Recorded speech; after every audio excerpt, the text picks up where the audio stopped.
Hallelujah. അപ്പൊ ഈ അടിമത്വത്തിന്റെ ആത്മാവ് തന്നെയാണ് ഭീരുത്വത്തിന്റെ ആത്മാവ്. ഭീരുത്വത്തിന്റെ ആത്മാവ്. ഹല്ലേലൂയ. ഞാനിത് പറയുന്നത് ശ്രദ്ധിച്ചാൽ നിങ്ങൾക്ക് ചില അനുഭവങ്ങളിൽ നിന്ന് മനസ്സിലാവും.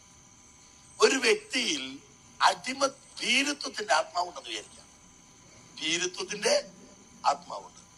ഈ ഭീരുത്വത്തിന്റെ ആത്മാവ് കയറിയാൽ അവൻ ചെയ്യുന്ന പ്രവൃത്തി എന്നാണെന്നറിയാമോ? മറ്റുള്ളവരെ അടിമകളാക്കുക. അടിമത്വത്തിന്റെ ആത്മാവിൽ നിന്ന് മോചിപ്പിക്കുക. അടിമത്വത്തിൽ നിന്ന് മോചിപ്പിക്കുക. ഇവിടെ എന്നതാ? മുഴുവൻ അടിമത്വമാണ്. ഇതാരുടെ അടിമത്വം? ഏതോ ഒരാത്മാവിന്റെ അടിമത്വം. ഏതാത്മാവ്? അടിമത്വത്തിന്റെ. നിങ്ങൾക്ക് ഇഷ്ടമില്ലാത്തൊരു വാക്ക് പറഞ്ഞാൽ എവിടെ നിന്നാ നിന്നിൽ നിന്ന് തെറി വാക്കുകൾ ഉണ്ടാവുന്നേ? അപ്പൻ വെറുക്കും. ഞാൻ പറഞ്ഞേക്കാം, അപ്പനെ വെറുപ്പിക്കുന്ന പ്രവർത്തികൾ ചെയ്യരുത്. ഹല്ലേലൂയ.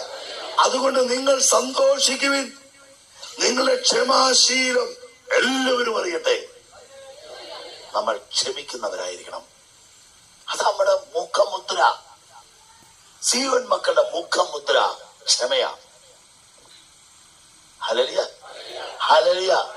നമ്മളങ്ങോട്ട് പോയി ആരെങ്കിലും ചീത്ത പറഞ്ഞോട്ടെ, തന്നോട്ടെ. ഹല്ലേലൂയ. അതൊക്കെ അപ്പൻ നോക്കിക്കോളൂ അവരുടെ കാര്യം. നമ്മൾ അന്വേഷിക്കാൻ പോവണ്ട. നമ്മളാരും മര്യാദ പഠിപ്പിക്കാനും പോവണ്ട. Hallelujah, hallelujah, hallelujah. അനുഗ്രഹിക്കുകയല്ലാതെ ഇനിമേലിൽ ശപിക്കരുത്. ശത്രുക്കളെ പോലും ശപിക്കരുത്.